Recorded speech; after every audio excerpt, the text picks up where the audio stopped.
আমার সোনামণির আজকে প্রায় 2 মাস পূর্ণ হলো। এর জন্য আমরা আমার সোনামণিকে নিতে আসছি। আমি আনন্দিত হলেও মনির দাদু, দিদমা এবং মাসি সবারই মন খারাপ।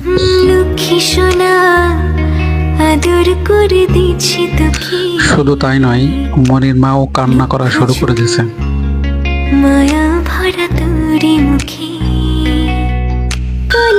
ছোট মনির দিদি আমাদের সাথে যাবে বলে গাড়িতে উঠে বসে থাকলো।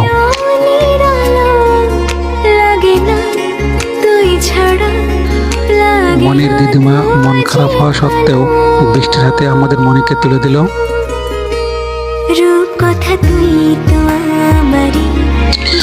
যেহেতু এখানে বৃষ্টি 3 মাসের বেশি সময় ধরে এখানে ছিল, এই জন্য সবাই একটু মন খারাপ।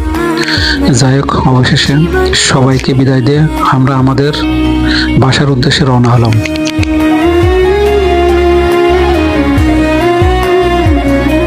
বোঝাই যাচ্ছে বৃষ্টির প্রচন্ডভাবে মন খারাপ। দেখে বুঝতেই পারছেন আমি কিন্তু প্রচন্ডভাবে খুশি। পথিমধ্যে আমি আর বাবু গল্প করা শুরু করলাম।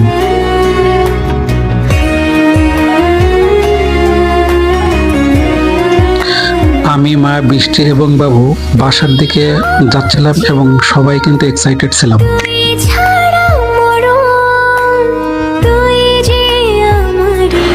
অবশেষে আমরা আমাদের বাসায় পৌঁছে গেলাম।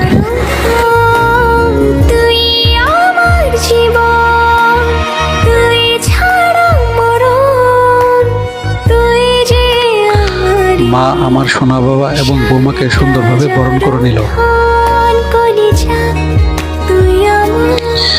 আমার সোনামণি দিদা বাড়ি থেকে আমার বাড়ি আসা পর্যন্ত ঘুমিয়েই ছিল।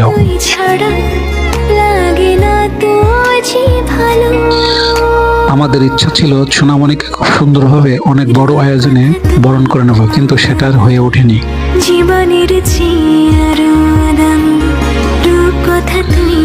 তবে যতটুকু সম্ভব আমরা আমাদের দিক থেকে ততটা করার চেষ্টা করেছি।